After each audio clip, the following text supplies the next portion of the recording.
Welcome back to New Realities. I'm Alan Steinfeld, and welcome. This is the first stream of the new year for my New Realities channel, and I'm here with Kevin Briggs, who's an incredible being. He's been a good friend, he's a kind person, and he's also the voice of some higher dimensional beings. You've been doing this for a while, Kevin. Do you want to talk about your background a little bit and how you opened up to these other realities? I'm always interested in that kind of story. And I see you're in your command ship there looking out.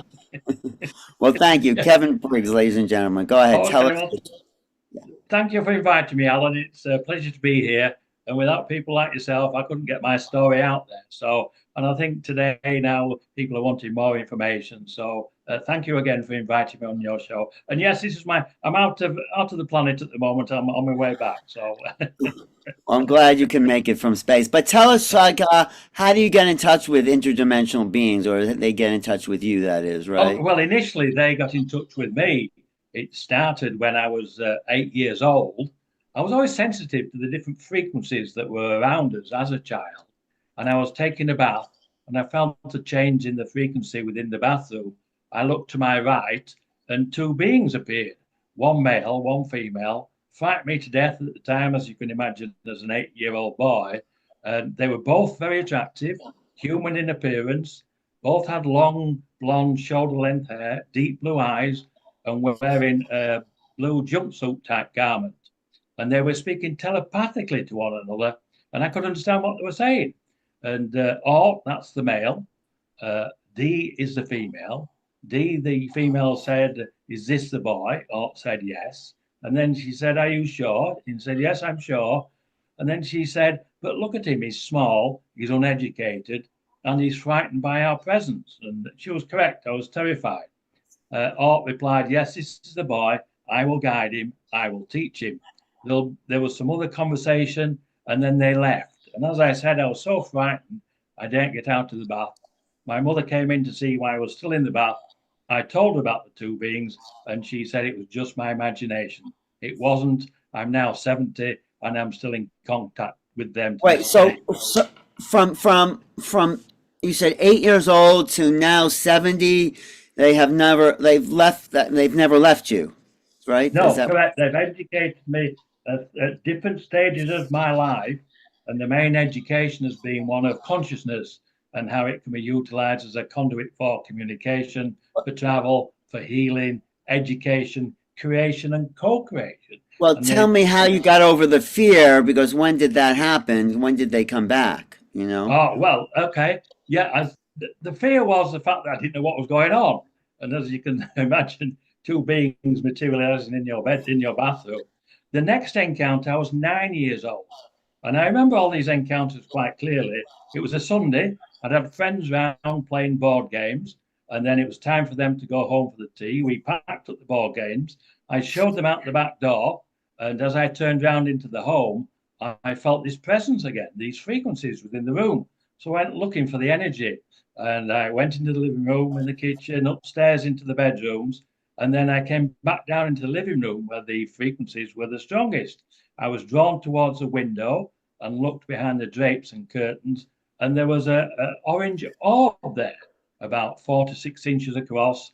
It was round, yellow, slightly vibrating, and there was no communication with it. I was a bit perturbed because I didn't know what it was or what it was doing there.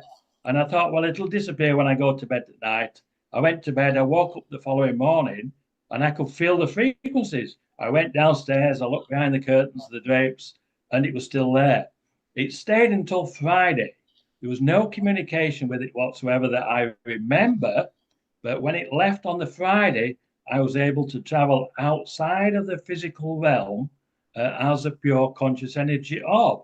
I would just Wait, relax. no one else saw the orb that was around? I mean, it was in your home, so why didn't? No, there was only my mother and my brother. My brother didn't see it, and my mother didn't see it. So it was only me that saw it. Okay, so you But could travel outside your body, you're saying? yes, as a 9 year old, but I only did it. I didn't know the full potential of it then, Alan. I just traveled 70 miles to see my grandparents who lived in Liverpool. I lived in the UK in a town called Wakefield, and my grandparents lived 70 miles away. And then at the weekend, I would just relax, open my mind, and go and travel over there, over to their home. I would enter through the roof. I would sit upstairs in they had a dressing room off the main master bedroom. And I would sit there and I would look down through the floor, which was opaque. And I could see my grandmother usually in the kitchen cooking on a Sunday. And my grandfather was either watching the TV or reading the newspaper. And it gave me great pleasure to see them there. And I often wondered as a 9-year-old boy, what would they see if they came upstairs? I didn't know the answer to that, but I do now. They would have seen my pure conscious energy orb sat in that chair looking down through the floor. Wait, they would have seen you as an orb looking. They would have seen me as an orb, yes. Oh, I see. So we're really orbs in a sense, right? Our consciousness is an orb. I think it's shown, it can be shown as an orb, as pure conscious energy. And I've met Orton D later on in another experience on the astral plane, where the three of us travel in a conscious craft created by them, and we travel as conscious energy orbs. I can share that story with you. Well, that was no, I do want to hear that story, but if you're already an orb, why do you need a craft to travel? That's a very good question. You don't. You don't. You don't. No. But I think that was part of the lesson in the creation side of consciousness. I was traveling outside of my body just for pleasure, and this was several years ago now. Not as a child, I was much older, and I was traveling on the astral plane as a pure conscious energy orb, and a conscious craft came alongside me, and I was invited on the craft. As I entered the craft, I realized that the skin of the craft was conscious. When I went inside, there was two orbs there, as I've described, orange, yellow in color, slightly vibrating, and it was Orton D. And I asked them a question then. I said, let me see, and this is a lesson that they gave me, I believe. I said, let me see if I understand what's happening. Here we are, we've got three different beings, me from the third dimension and you from the fifth dimension.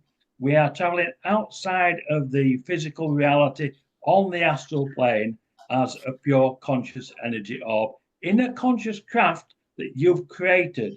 And Ort said, yes, that's correct. I said, well, now I see you two as a pure conscious energy orb. How do you see me? And they said, Kevin, we see you exactly the same as a pure conscious energy orb. So this lesson was about the creation of the craft and the travel using thought and consciousness as the conduit. And that's what they've done. They haven't sat me down in the classroom. They've given me experiences, joint experiences. And through those experiences, I've learned about consciousness and how it can be utilized, as I said, for communication, for travel, for healing, for education, creation, and co-creation, just as they do. So we have all the abilities that they do. Well, so what makes us different? Why aren't we living the way they live if we have the same abilities? That's a very good question. I think it's just education, because I'm no different from anybody else. I'm not an academic. I've had regular work. I worked as a technician at a university for a number of years. I was a police officer for a number of years, and I'm a realtor. I've been a realtor for a number of years. Just regular jobs, but I've been educated by Orton D, particularly to this understanding of consciousness and how we are really symbiotic beings. We have a physical and we have the consciousness, which is inside the physical. So we are symbiotic, but the consciousness lives on. Wait, so you've been educated since the time you were 8 by these beings, these particular beings, but you must have a maybe a past life relationship to them, right? I mean, why you?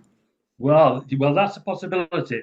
I don't know the answer to that, but I have a past relation to that.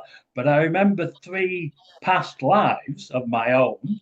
And I remember the past lives, I remember 2 of them particularly, because they were violent deaths. And as a child, I explored them. And I wanted to know if I died while I was exploring them in the dream state, which is just a level of consciousness, would I die in the physical reality? I think I was about 11 when I explored that. And I got the answers. No, if I died in the dream, I didn't die in the physical reality. Again, that was part of the education in understanding the duality of consciousness. And they've educated me in relation to, on one occasion, they gave me a download, Alan, about the quantum unified field theory. They explained it to me. I didn't understand it at the time. And on that occasion, I said, look, you've just given me all this information about the quantum unified field theory, and you've explained it in detail to me.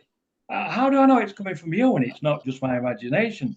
Can you show me a craft to confirm that the information has come from you? And a craft appeared immediately, just a big orb craft. I went inside to get my wife, Sandy. I said, Sandy, come outside and witness this craft. She came outside. A huge craft was still there. The second one appeared, third one, 4, 7 craft appeared, flew silently over our heads, changed direction about 80 degrees, and then disappeared sequentially as they had arrived. Where was this? Which part of the world were you in? Oh, this was where I live in Florida, not at this home. This was in the previous home, so that would be about 10 years ago when that one happened. Yeah. Which part of Florida is that? Central Florida. I live in Claremont, Groveland area. I see. It's west of Orlando, then, right? Well, about 40 minutes west of Orlando. And was it reported around the town there when you saw those craft? I didn't see any reports of it at all, but I see them occasionally at the back of the home. And on another occasion, I sat by the pool and they gave me a download of the theory of everything. And again, I wasn't aware of it. I'd heard about it, but I didn't have an understanding of it. And they explained how, consciousness is non-local, it has duality, it has entanglement.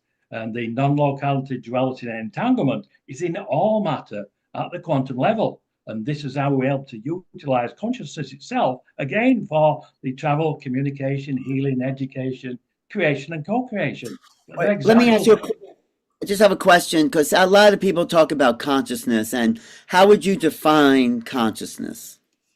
Pure conscious energy, light frequencies.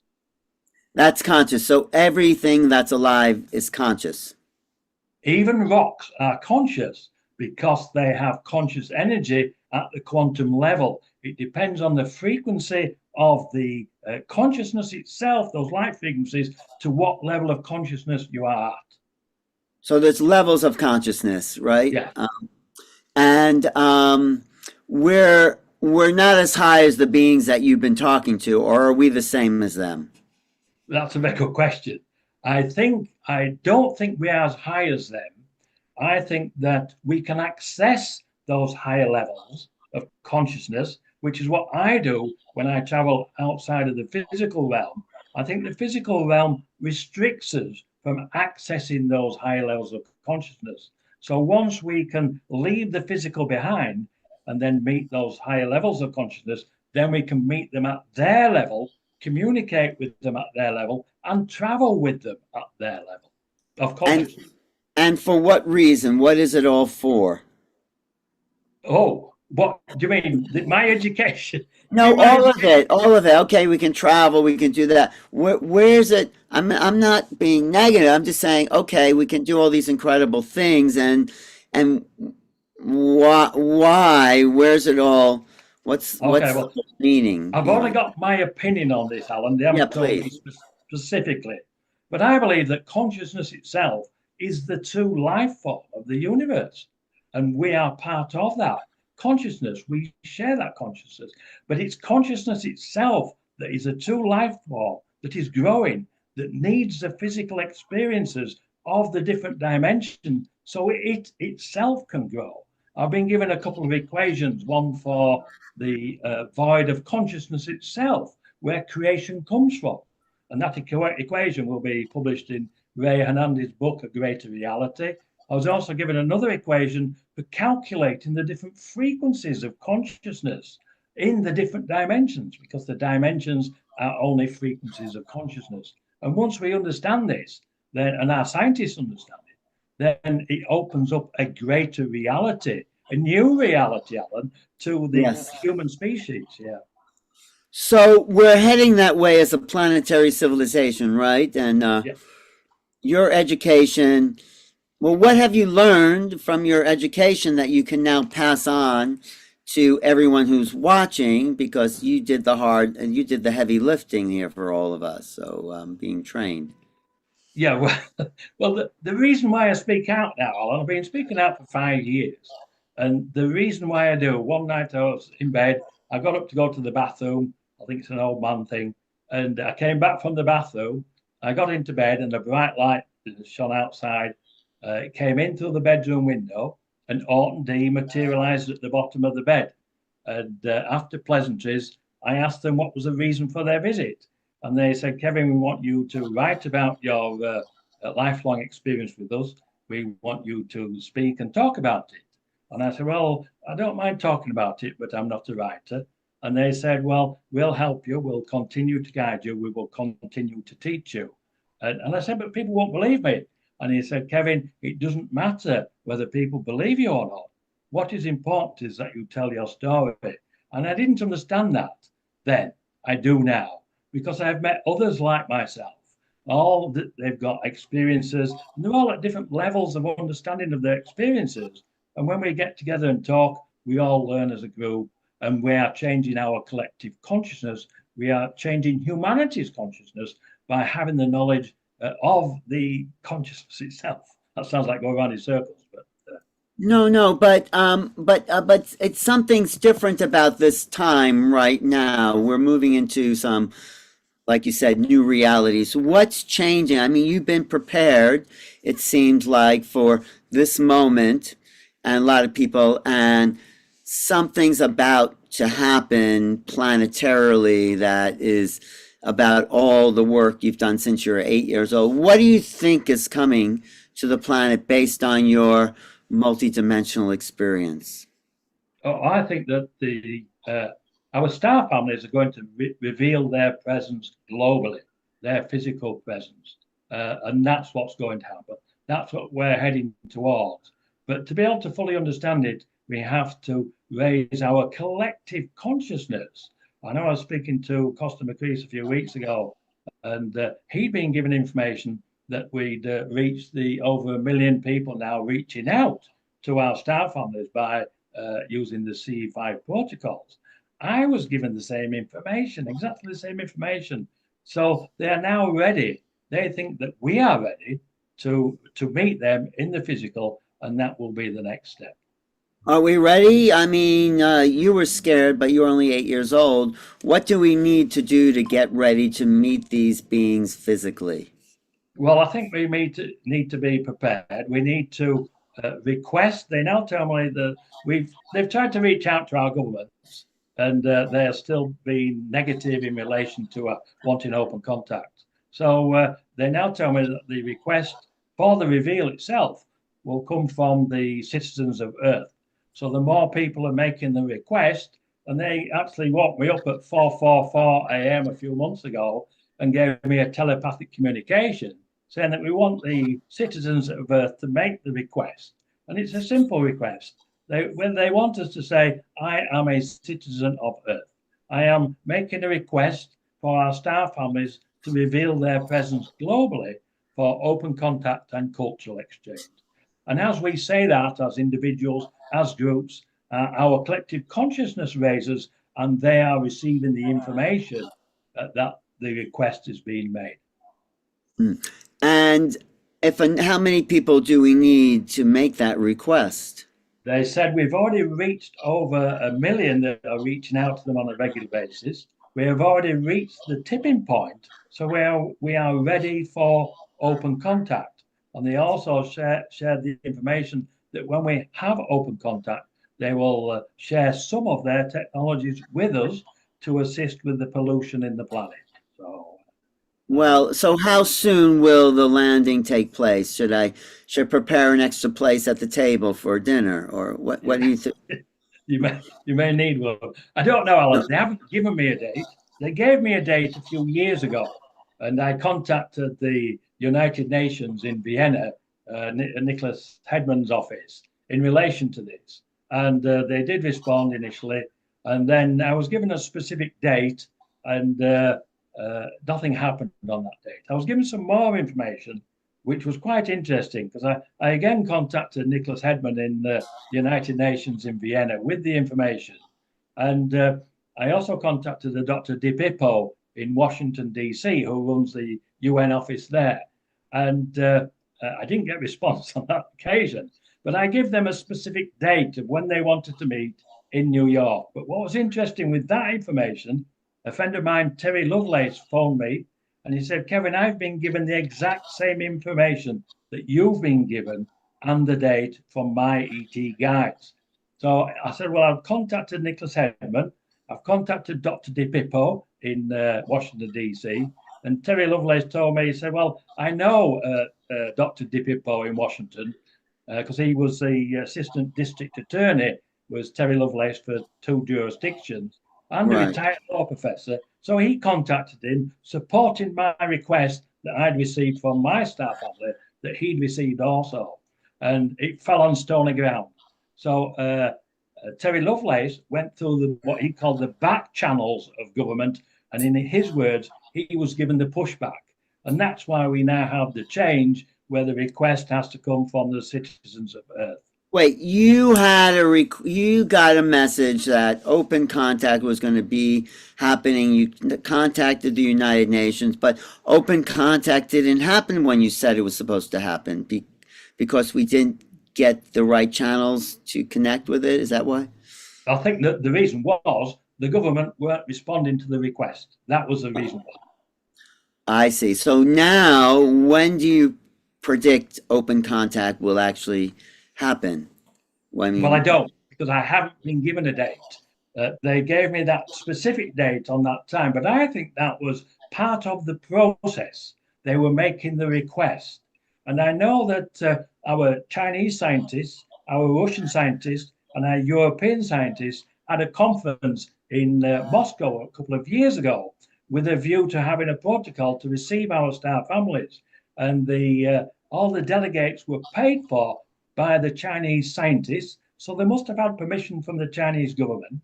They must have had permission from the Russian government because they allowed the conference to be in Moscow. The Chinese paid for all the delegates and paid for the hotels and all the airfares.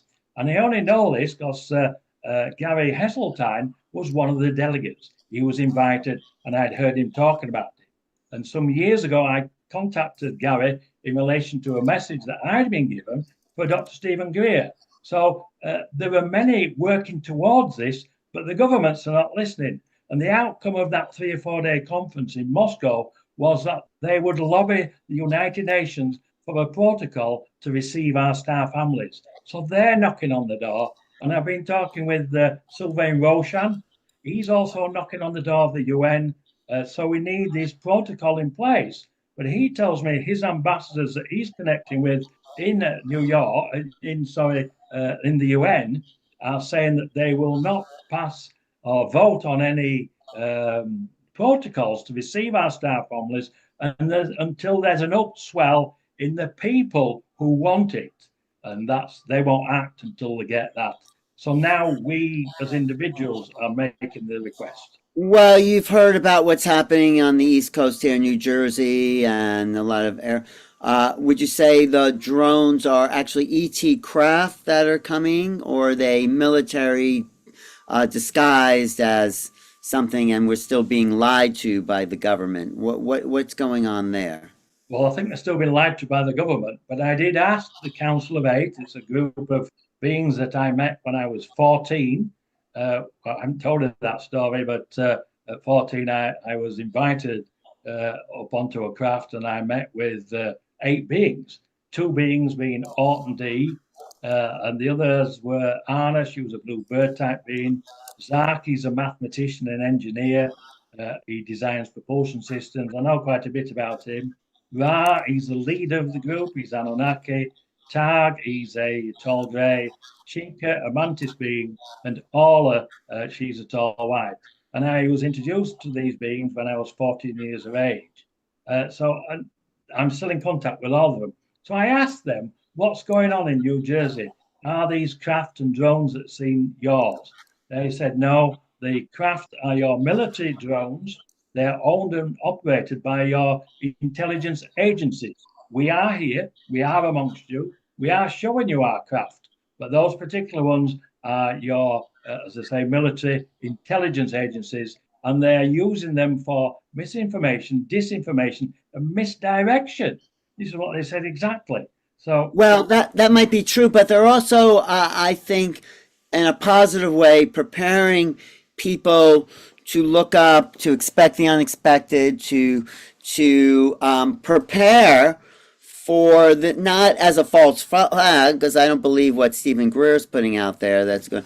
I think prepare for actual contact. I think it's indirectly a process of humanity waking up that there's things in the sky and we're part of a bigger cosmos. That's my feeling, right? yeah, I would agree to some respect with that, Alan, because we are now looking up. We are now talking about it. My friends who were interested in UFOs and ETs and things, they're all talking about it because they're Yeah. talking about the drones. Now, if our governments and our intelligence agencies and our military are doing it for that purpose, then they are being successful. If, however, they are leading towards a false flag, like Dr. Greer says, then that's a different matter. We won't know, but we are now prepared for both because we are talking about it. So the fact that we are talking about it, Alan, in itself is a huge leap forward. What do you think? I think I don't completely trust Greer because he says he's the only one with the information. He has done some great things. He started the disclosure movement, which you have to give him credit for. He started the CE5, but now he's saying he's the one with the information, and I don't think that's true. What was your thing about Greer, and what do you think is going on with him? Okay, well, I don't like to criticize other people because we No, I'm all have not our. criticizing. I'm just Okay. commenting. I mean, he could do whatever he wants, and he's on his own mission, and that's great if he's helping a lot of people. I resonate with some of the stuff he's done and not. So I don't look at it as a criticism, but he sort of feels like he's co-opting the Okay. citizens movement. Okay. What do Well, you my opinion is either you love him or you hate him. And think? and he's done a huge amount of work over the years, a huge amount of work when it started. I think he's changed direction slightly, but the reveal itself, it's not down to one person. It's a group of people. It's humanity itself, really. So perhaps he's lost his direction, but I mean, he started the CE5 protocols. I remember when he started it, and so he's done a tremendous amount of work. So and we're all different. We've all got different characters and things, but to say that you're you're the man, as it were, I don't think that's quite But credible, really. you said you had a message for him though a couple of years ago, right? I did. It was again. I was traveling on the Astral plane. Horton D came and they said invited me on the craft, and I went on the craft. I've explained another experience with that, and they said we've got a message for you for Dr. Stephen Greer. Would you convey the message? And I said yes. What's the message? So they gave me the message.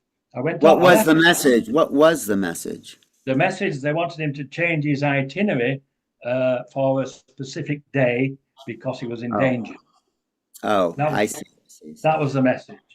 Anyway, I left the craft and I thought, well, they want to know. He'll want to know who it's from. So I went back into the craft and I said, look, you've given me this message, but I can't say it's Alton D. He won't know who that is. Who shall I say the message is from? He said, tell him it's from the light beings. So I said, okay. So I left. I went back into my body. I woke up. I wrote the message down, time and date, and put it inside of the bed. When I woke up in the morning, I picked it up and I read it, and I thought, I'm not doing that. I don't know him. He'll think I'm bonkers if I tell him that I've been traveling out of body and a couple of light beings have given a message for me. So I screwed it up, threw it in the trash bin. That evening, I went to bed, and they contacted me in a dream and told me the reasons why it was important that I give him the message. So the following morning, I pondered on it, and I decided to convey the message. I didn't have to contact him. I'd never met him. So I Googled him. And when I Googled him, he was in Washington at some conference somewhere, a press conference. And sat next to him was a guy called Gary Heseltine. Now, I knew Gary because Gary was a police officer in the same area of the UK where I was. So I contacted Gary and I just told him the story as I've told you. He contacted Dr. Stephen Greer, and within 20 minutes, he's responded by email via Gary Heseltine. He thanked me for the information and said he would take it under advisement. And he also included an email photograph of a light being that he'd taken while he was out in the field. So clearly, the entities that I'm talking to, with the Council of Eight, they were concerned about his safety then. So, Right. Well, that was great to finally trust what you're getting. I mean, that gives a lesson for you, right? Well, I did ask them that. I said to them afterwards, because I had this dilemma. I didn't want to do it because I didn't know the guy. I didn't really want to say I'm traveling out my body, I'm speaking to extraterrestrials, to somebody that I don't know. And he'd probably think, like I say, I'm a lunatic. But then I realized, well, I've got to do that because if something happened to him and I didn't convey the message, I would never forgive myself. If I conveyed the message and then I absolve all responsibility because I've given him the message and hopefully nothing will happen. So I did. But the lesson is bigger, to follow your guidance. I mean, without the personality resisting judgment, right? Yeah, exactly. But I did say to them, why did you give me such a difficult task for me to do? And they said, Kevin, we wanted to see if you would convey messages from us. And I now do. And you now do. So I think you have a message for us now that maybe you've been holding back. So what is it, Kevin? We are moving towards the reveal. We don't have a date yet. But there are people like yourself, people like Rebecca Hardcastle-White, Karen McLeod, and others who are moving towards facilitating the reveal by helping me, by helping others, and that's where we're heading. The reveal is what? That there's going to be a mass landing, or what is the reveal? The reveal will be globally, there will be a craft over the major cities at the same time. But I think there must be a pre-arranged date and time for communication with our politicians, with our governments. And that has to be negotiated with those within the governments that can do that. Wait, so why? Because they'll be shot down if there's no pre-arrangement, is that it? Or attempted to be shot? I don't know. They haven't mentioned anything like that. But clearly, we argue and disagree and shoot one another down on our planet. So it's quite a possibility that they will receive they won't be welcome. So they have to pre-plan it. And I don't know how they're going to do that because they don't give me advanced information. They just give me information when they want me to have it. And then I share the information with the relevant people. So for 60 plus years, you've been being trained as a kind of a conscious explorer and going off planet, and you must be able to teach other people these skills and how to do it. I mean, what can we do to learn the skills of consciousness? That's a very good question. That's a very good question. The only way I could explain it is how I do it. And that if Well, that's how do you do it? Yes. How do I do it? Okay, let's look at traveling. I used to travel out of the body as a young boy. And what I used to do, I'd relax, I'd find a quiet corner, I'd close my eyes, and then I would look inward and I would continue looking inward. Really, I was meditating. I didn't know this as a child. And I was looking inward, relaxing, looking inward. And then I would see an eye, or what looked like an eye. And I would relax. Then I would change direction. Instead of going inward, I would go towards the eye. And then once I went through the eye, I was on the astral plane. So I'd left the physical body and traveling as a pure conscious energy on the astral plane. And I think anybody can learn to do that. I have talked to a couple of people. I remember speaking to an attorney once. She was talking about it. And she said, oh, Kevin, I get to the eye, but I get frightened. I don't go through because I fear that I can't come back. Well, because I've done it so many times, you can come back, you have the choice, you're in control of it. So, but I don't think I'm here really to teach people. I'm really an intermediary, an emissary for the, and there are many intermediaries here, many emissaries. I know you speak to many, Alan. You interview many on your shows. So you're aware of the communication. I'm just one more. You know, I'm not important in the whole procedure. I'm just one more person that's been contacted by our star families. Right. So you have a message. So what is the essential message that the star families using you to share with the planet right now? If you want to take a moment and see if there's anything extra you're getting at this moment, this audience, because we're talking to a live audience around the world. Not that you have to channel, but if you're getting anything. Okay. But the thing is, Alan, they've given the information all over for quite a number of years now. I've been asked so many questions that I have the answers. I don't really need to channel them. I can give you the answers that they've given me over the years with the questions that you asked. Well, we want the answers, Kevin. Well, they want, okay, the answer is they want to reveal their presence globally so they can assist humanity with their evolution. And to do that, we have to evolve in understanding our spiritual side, understanding consciousness, and expanding our reality to a new reality of humanity. That's and how do we do that? Okay, that sounds great. How do we expand the nature of consciousness and our awareness of reality? Yes, tell us. Okay, by speaking about it, by sharing everybody's sharing the information they have. And you know this, Alan, because it's your life. You are an emissary. I'm doing it, but I thought maybe you have some. I've just done it from the ground up. You've done it from the top down. So how do you? I thought maybe you have something extra that we could share from your journeys. What do we need to shift in ourselves to be more aware of the multiple dimensions of reality?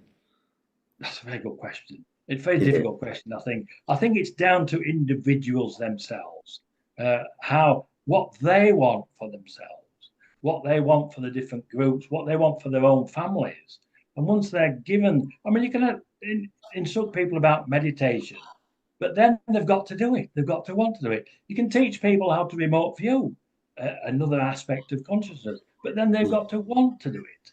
And then you can teach people to travel out of body. But again, they've got to want to do it. So, and I don't think it's difficult. It's just we as individuals have to do it. And then collectively, our consciousness opens up because of the experiences that we've had. I mean, I've met many people now in the exo-conscious community that are meeting with Orton D. And that's just, I mean, it's fascinating that I've had contact with them all my life.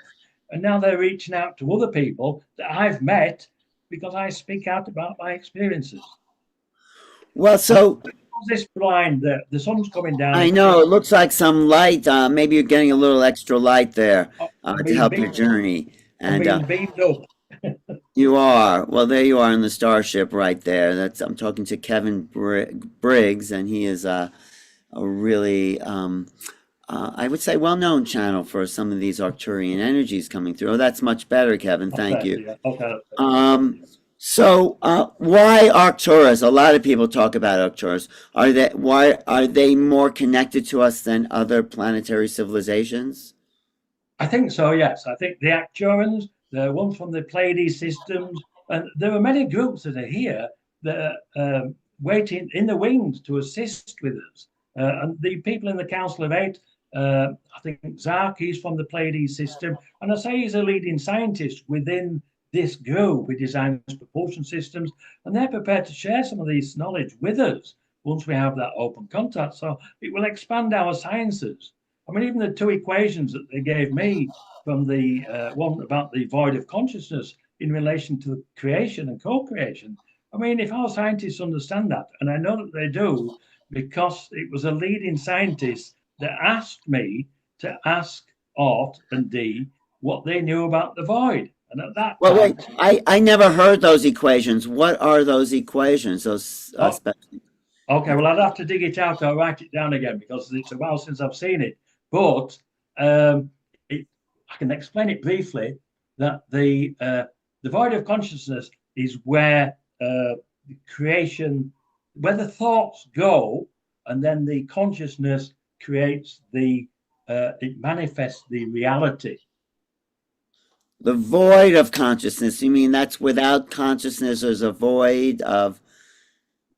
No, it's not void as the name suggests. It's full of possibilities, full of potential, full of intentions. And those are the things that are the creators of the material reality or the dimensions that we are in. Does that make sense? If I dug out the equation, I could explain, I could go through it. All right, you want to take it out? I will. Okay, I'd have to find it first. Oh no, that's okay. That's okay. We could do another show. But Okay, I wasn't ready for that. But no, I'll tell no, you where you that's can okay. see it. I'll tell you where you can see it. A friend of Where? mine channeled the Council of Eight, and the portraits of the Council of Eight are on the Exo Conscious Humans website. If you go to their website, click on Gallery. Exo. I'm saying Conscious exo conscious humans.com. humans. I'm putting that in my little humans. I'll also put it in the chat here for people. Okay. Okay. Exocon, is that www there? www.exoconscioushumans, don't forget the S.com.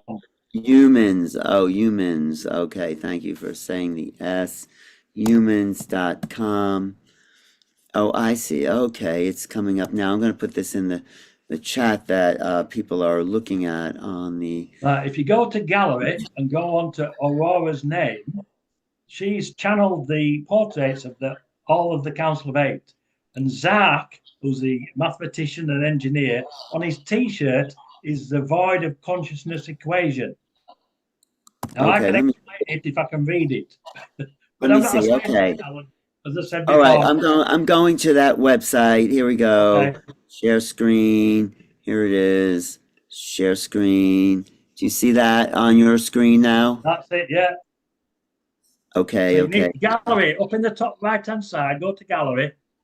Gallery. Yeah, click on Aurora Belcia. Okay.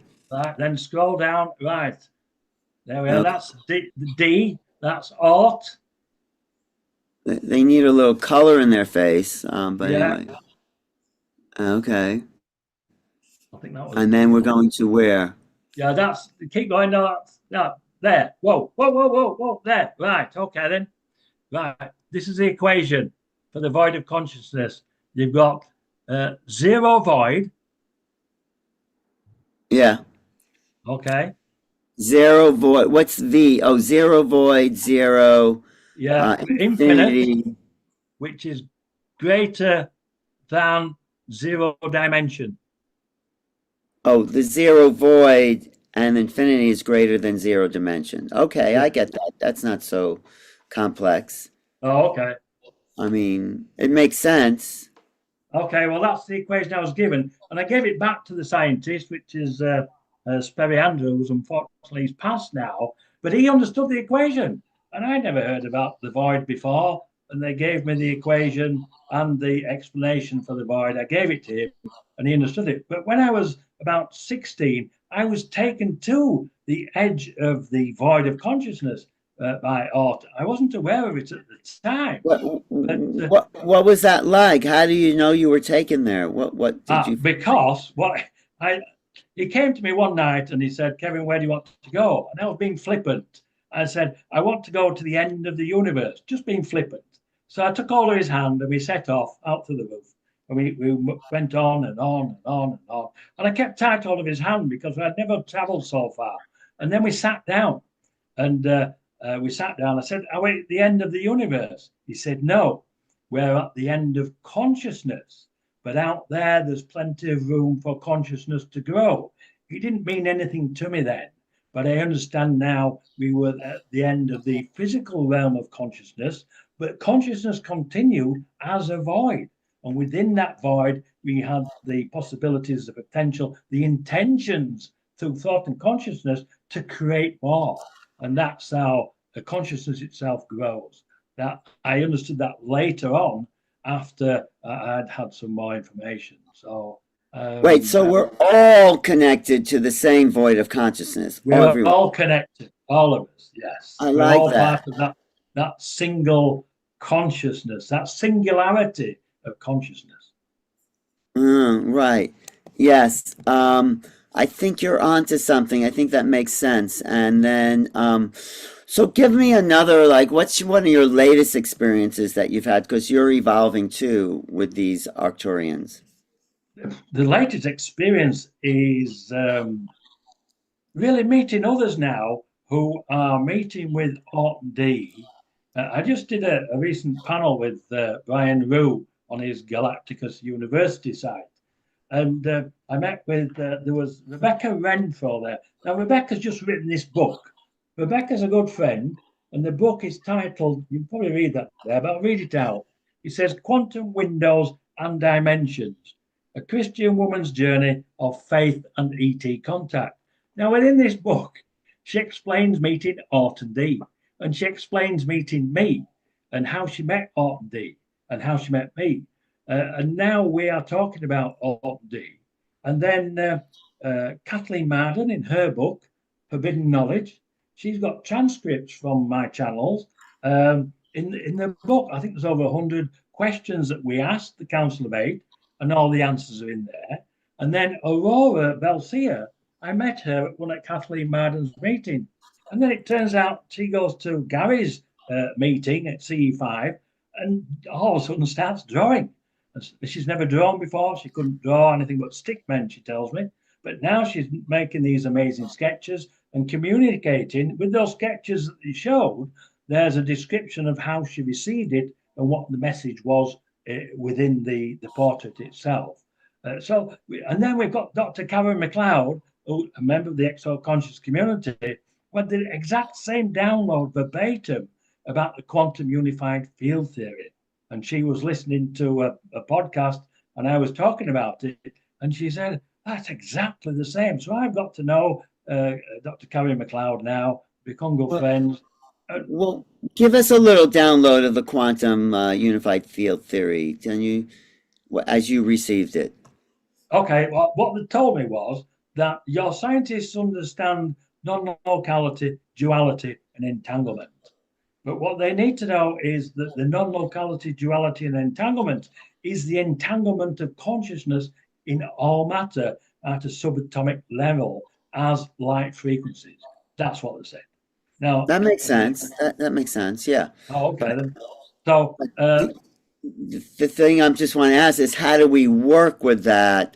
Because we could then teleport if we understood the entanglement principle in practicality, right? I'm sure we could, but can we not already teleport by using consciousness itself as the conduit for the travel? I can give you an experience that I had that would demonstrate that to some degree. Yeah. I was traveling out of body on the astral plane, again, just for pleasure. I like to go out and see the planets. It's nice to see them and come back.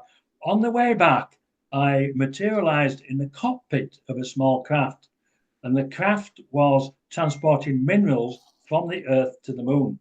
There were two greys piloting the craft, and they looked round at me. They said telepathically to one another, "What's he doing here?" I realized I shouldn't be there, and I left. I went back home, went back into my body. I woke up. When I woke up, there was a tall grey stood there. He was an official type, had a military or police type. He had that bearing. And he warned me not to interfere. I shouldn't be doing that. And he left. But then a reptilian appeared at the side of the bed. And he didn't like the human race. He was ambivalent to me, ambivalent to the human race.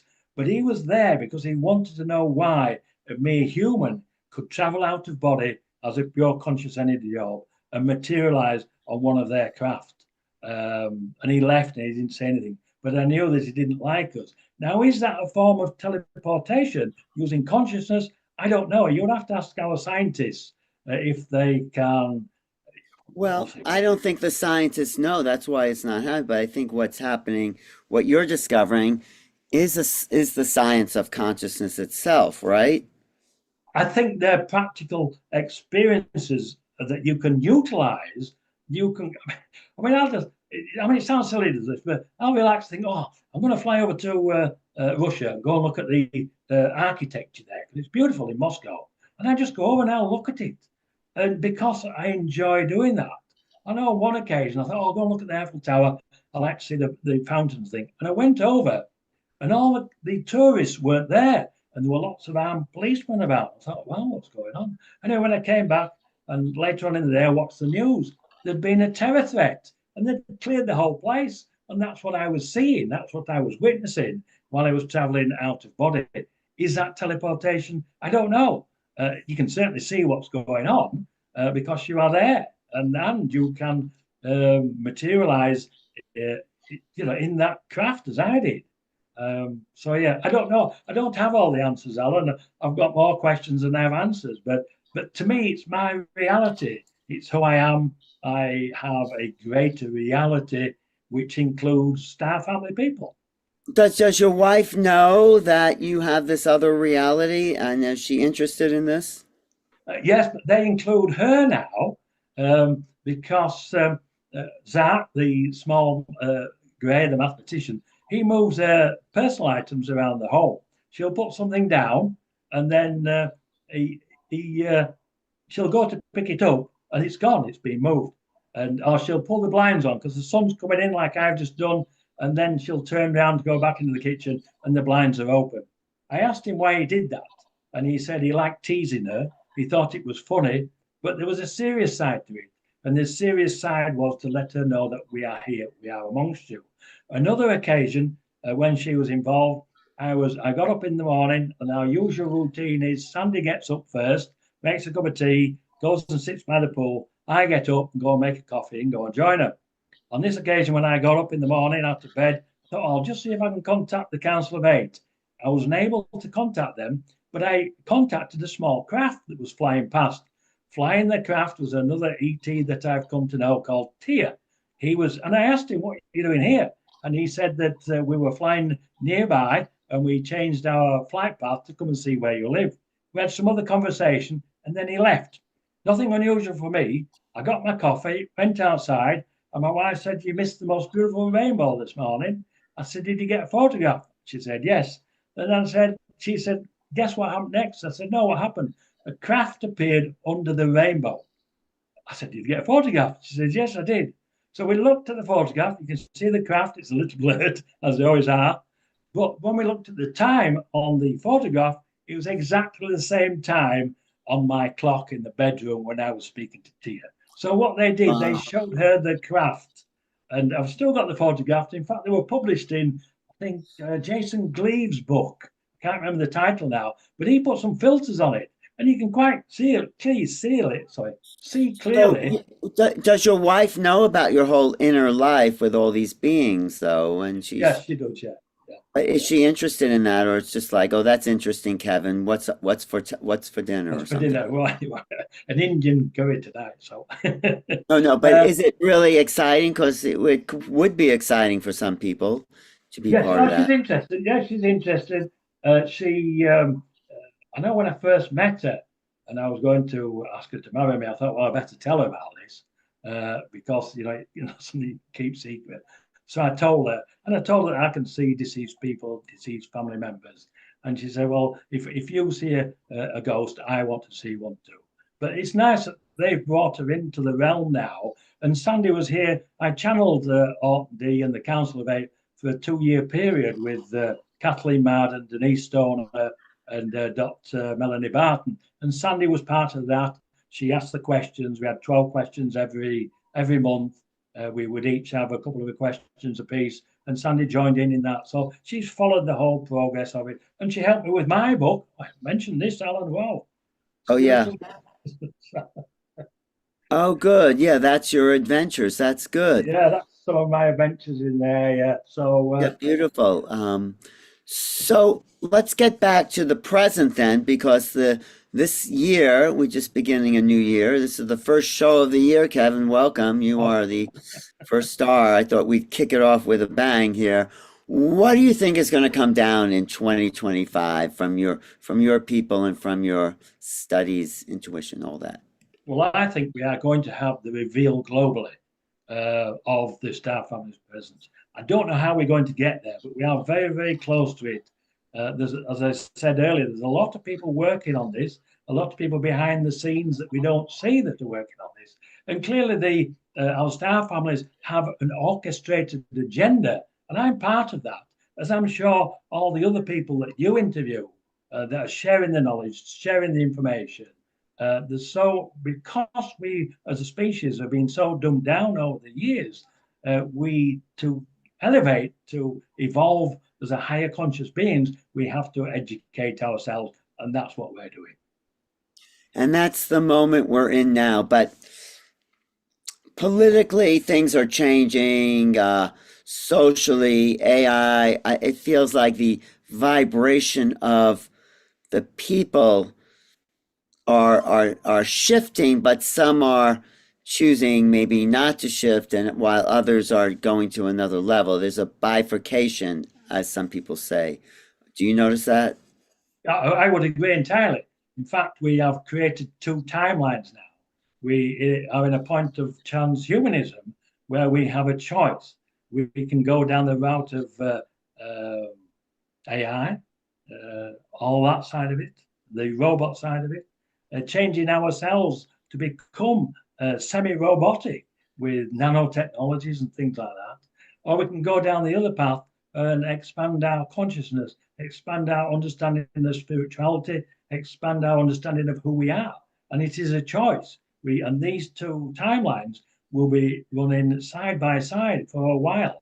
But at some point, they will converge. Or we will create two different realities, one where we evolve to the higher level of consciousness, and those that go down the robot side, the augmentation side, the AI side. I don't have an answer to that, but I clearly have been told about the two timelines that we have, because we, as the exo-conscious community, were part of the creation and co-creation of that timeline, because we understand how that works. And Yeah. there was a Hopi prophecy as well that stated that. And I now know that our indigenous people's ancestors have given permission for our star families to land on their sacred land. So that's a very important part. I know that all land is sacred, but to have the permission from our ancestors, our indigenous people's ancestors, is very important.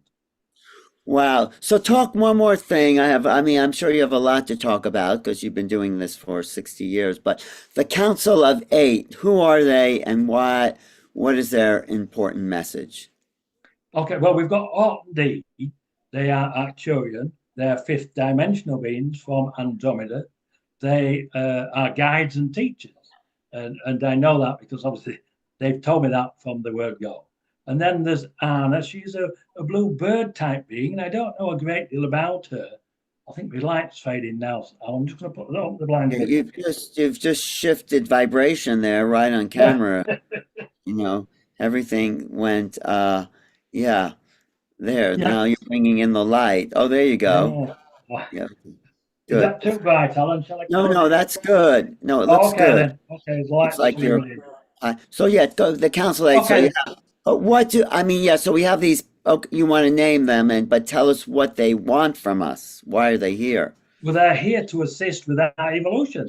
They're benevolent beings, and they're just here to assist. They told me that we have reached this level of technologies in the past, and we have destroyed our societies. They don't want that to happen this time. They want us to evolve to their level of consciousness, where we can have that interaction and become a true galactic species. That's what And they then want.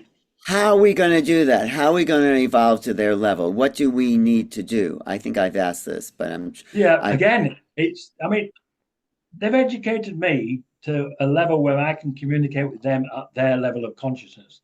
And I'm just a normal, everyday person. So we can educate other people in doing that. I mean, look at Brian Rue with his Galactus University. He's now putting out lots of videos. He's interviewing lots of people like myself. There are some films coming out. Ray Hernandez has got a film coming out. All this will help educate people into this greater reality that we are not alone in the universe. Not only are we not alone, we are part of a larger family. I know Aunt Dee told me I'm part of their extended family.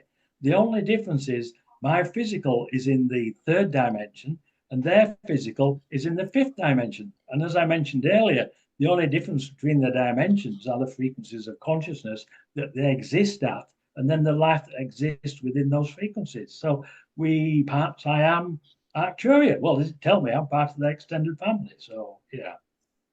Wait, so the only difference is vibration, but but it's not, I mean, things go along with vibration like increased perception, greater soul capacity, the ability for more compassion. I mean, this is vibrational thing. I mean, we can just say, oh yeah, increased vibration, but naming what that is, I think helps. I mean, that's how I see it. I would agree. I think we have to identify the frequencies of light consciousness to access those different levels. And I would agree, emotions, feelings all have frequencies. Words Yeah, have frequencies. Painting has frequencies. Music has frequencies. And all these things activate our DNA, have encoded light frequencies within them.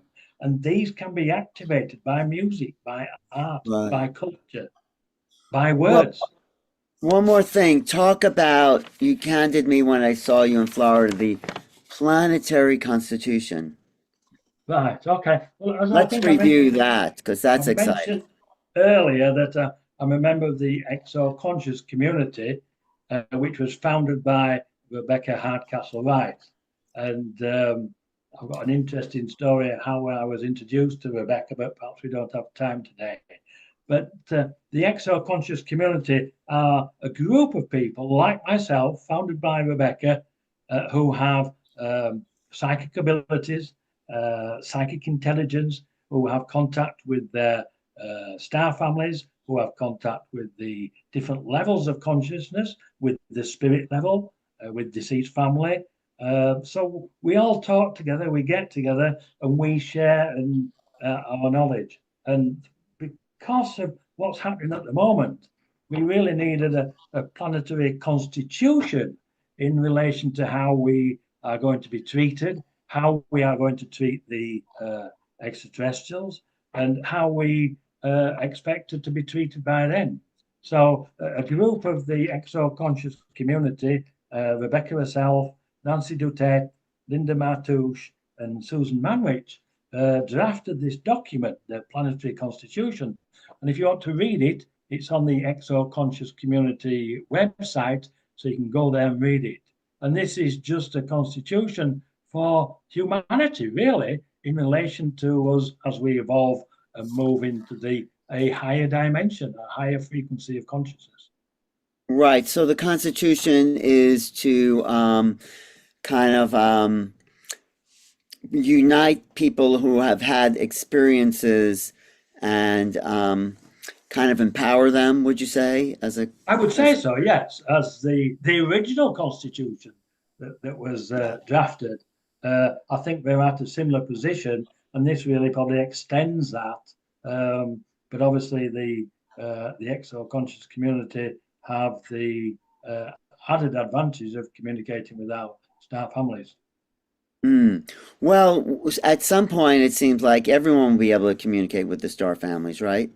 Yes, and why not? We should be able to, because we all have those abilities. And when you demonstrate your remote Remote viewing, viewing. well, I mean, years ago people said, "Oh, you can't do that." No, no. But now everyday people are doing remote viewing. We I just have the know. ability. We just have to learn how to use it.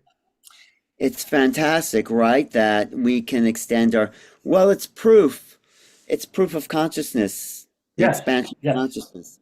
Well, yeah. So, Kevin, do you have any final message or you have more, I mean, anything you want to leave I, us th- I with? think I think these are exciting times, Alan, for humanity. Um, we still have to do the work. Our star families are not going to do it for us. But my probably parting message would be to ask. That's what we need to do. Ask your star families. Ask your guides. We all have guides. Ask your spirit family. We all have spirits that have left the physical realm, and you can still communicate with them. You can ask for things. Be aware of what's going on around you. Be aware of the information that you're being given. I'm very often woken up at 111, 222, 333, and given information telepathically. But there is other information around us that nature will give you, that there's all sorts of these forms of communication. It's a pity we're running out of time, but maybe next time I can tell you, I'll give you a great story of a communication using consciousness with butterflies that I demonstrated. Oh, well, okay, let's do another series here. Look, a whole chat. Maybe I'll put you on a channeling panel, okay? Oh, yeah, that would be good. Then I could give some examples of some of the channels and some of the information using consciousness itself. Yeah, that would be interesting. That would be good. That, and again, I suppose that would help other people in Yeah. relation to communicating with the animals, communicating with the plants, using consciousness at the basic level, and communicating with butterflies. Yeah. Great. Now, is there a way people can call you or get in touch and have readings and do all that? Yeah, I don't do reading so much, but I'm open to contacting anybody. Anybody contacting me. Then my email is kevinjamesbriggs@gmail.com. I have a website which is Kevin J, just the initial jbriggs.com. On there, there is a channel I did and I've uploaded. I think I did that with Susan Chatzer. I know Susan knows you. So, and that's a good channel if anybody wants to see that. And I think on that channel, Alan, I talk about going to the edge of consciousness, to the void of consciousness itself. So that's an interesting channel from that perspective. Wait, And who's then that you're obviously saying? Who's the person you're saying? Susan Chatzer. Oh, yeah, yeah, Susan. She Yeah, actually lives up near you in Florida. Yeah, she's she does. great. Yes, not too far away. But she's on my website with a channel that I did with her. Great. Kevin, um, it's always good to reconnect with you and but I would like maybe next time if you're ready to bring through as a channel some of those messages because I think even though you think the vibration's not coming through, I think something does come through. Okay, okay. Well, perhaps you could try it, Alan, and see. I mean, I have done it before on Zoom, but I just feel it's much better in when you're in the room with people, and then Ye- they can feel the Yeah, frequency. but something comes through. Oh, Something okay, comes through. okay, So, okay. Well, all right. perhaps I can look at that in the future. All right, so your way to get in touch with you again is what's your email you said one more time? Okay, my email is kevinjamesbriggs@gmail.com. And that's the best way to ask you questions or Yeah, just and if kind you're of get interested, you can subscribe to my website, which is kevinjbriggs.com. Kevin J Briggs, and then on your website you'll see, Yeah, I you got a know, message through. Yeah, questions and messages and all that. yeah. Kevin, thanks for being such a good friend all these years since we've met. I mean, maybe it was 10 years ago and coming to events and you Yeah, know, well, thank you. It was a great meeting you. I mean, when I asked you if I could do a channel at that conference, I yeah, mean, yeah, yeah. you didn't Thank know me then, and you sat next to me on the stage, and it was just an amazing experience for I me. know. Thank you also for that privilege. Yeah, So no, thank you. I want to thank everyone who's been part of the live chat. Some really nice active live chat experiences. Thank you so much. Super chat, subscribe, and